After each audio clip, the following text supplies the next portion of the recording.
Based on his analysis of documentary evidence, Leonard Muller had long suspected the Aqaba coast as the probable location of the Red Sea crossing.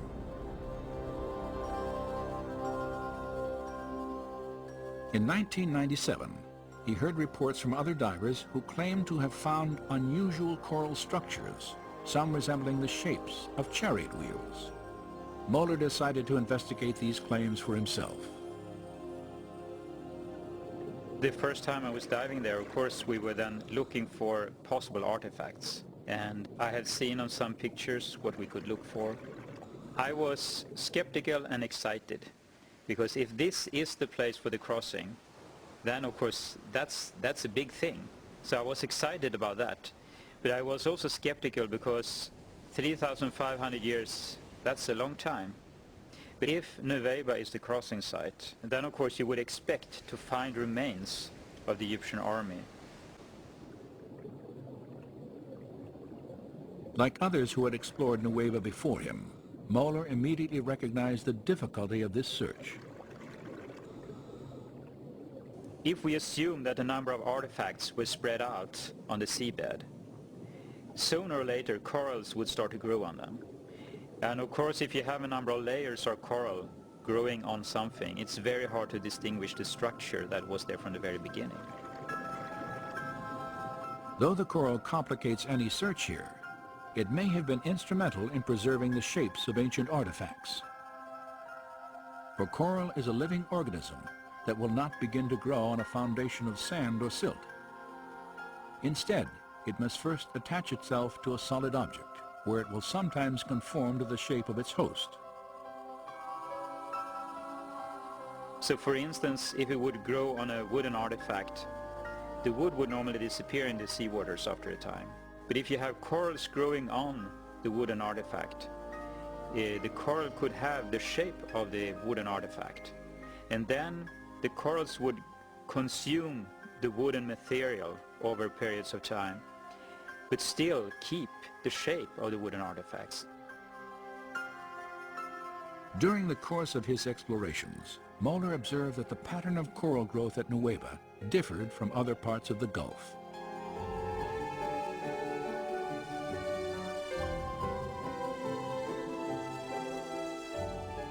Unlike the coral at the northern and southern ends of Aqaba, which often forms large, dense reefs, some covering many acres, the formations at Nuweiba Beach are generally smaller and scattered randomly across the seafloor.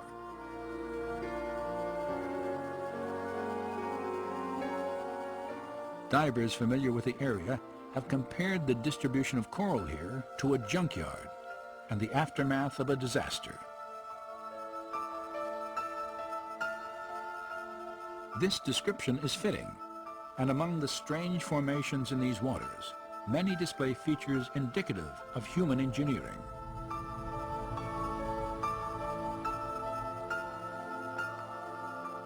When we dive and when we film at the Nuweiba location, we look for certain structures, and you try to look for 90-degree angles or circular objects, wheel-like structures. So that is what you scan for, so to speak, when you dive.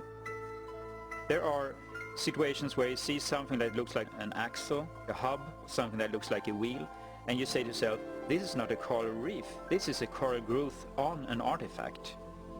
And that is what's different to me when I compare corals at other locations around the world. Since the earliest explorations at Nuweiba, one distinctive type of formation has often been identified on the sea floor. A slender, table-like structure, sometimes standing on end, with a coral-encrusted base, a straight shaft, and a circular top. It's a 90-degree angle, a right angle, between something that looks like an axle and the wheel. And you can see this in different varieties, and it looks very different from normal coral growth. And it is like a man-made structure with a coral growth on it. And in the spring of 2000, the Discovery Media team lowered a robotic camera into these waters for the first time.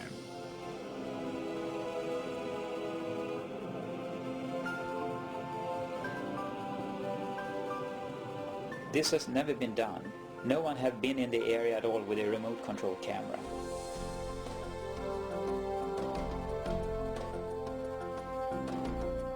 Controlled from the ship, the camera was maneuvered across the seafloor, transmitting video images for study and evaluation. We have been down to some 80-90 meters, so we can go deeper down that we can't do with ordinary diving, and we can be down as long as we like. As in his previous searches at Nueva, Mulder scrutinized the coral for specific shapes. We can see that because it's a 90-degree angle. You see the seabed here, there are some structures that are just a little bit above the surface of the seabed. They have a cross-like appearance, it's 90-degree angles, and there's a hole in the middle. So the hub would be here? Possibly a hub there, yeah. And the wheel would be a circle around. This would be the rim of the wheel here? Yeah. Okay. So this could be a spoke here, possibly? Yeah. Possibly a spoke? Yeah. And what would the diameter of that rim be? That's a good question, but we would expect it to be about 1 meter, about 3 feet wide. Okay. In diameter.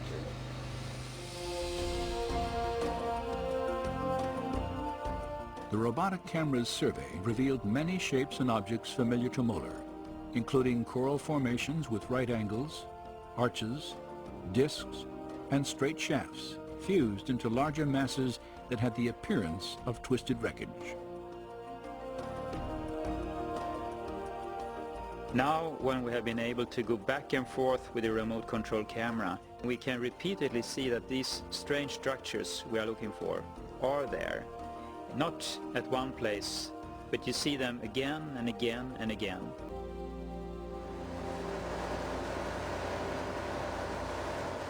While the robotic camera logged hours of video documentation, Viveka Pontien and other divers on a second research vessel used metal detectors to evaluate specific structures on the sea floor.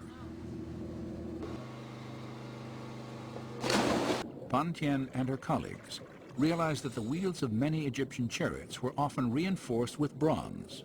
They hoped to find evidence of the metal encrusted in coral. A scan of this formation indicated a circular metallic pattern around its edge, perhaps evidence of the broken rim of a chariot wheel.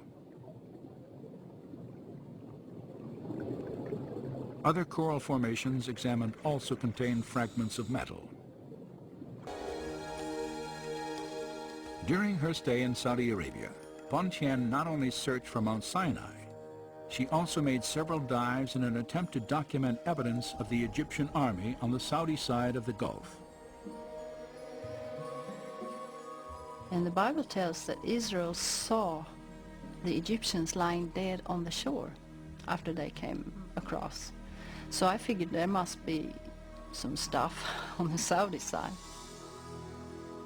At one spot there is like a very shallow sort of land tongue going out in a straight angle towards Nueva. You could tell it by the shift of the color of the water. You could see how it was turquoise far out, you know. So I thought this would be interesting for exploration, so we did some dives near to that. The scattered, irregular coral formations on the Saudi side of Aqaba resembled those previously found off the Nueva Peninsula.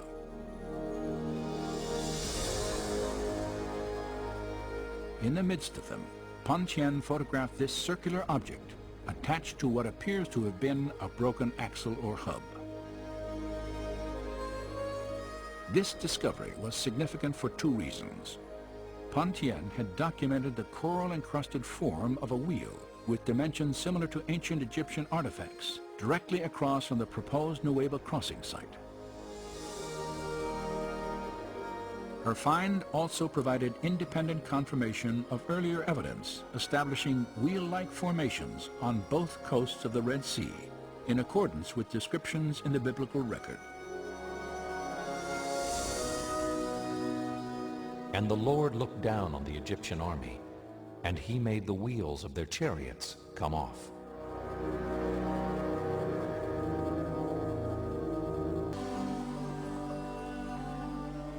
Scholars have recognized that the design of the chariot wheel can be used to identify specific periods in Egyptian history. In the waters of Aqaba, it appears that remnants of 4- and 6-spoke wheels have been discovered. These designs were used simultaneously only during Egypt's 18th dynasty and no later than about 1400 BC, a time frame that coincides closely to the biblical date of the Exodus.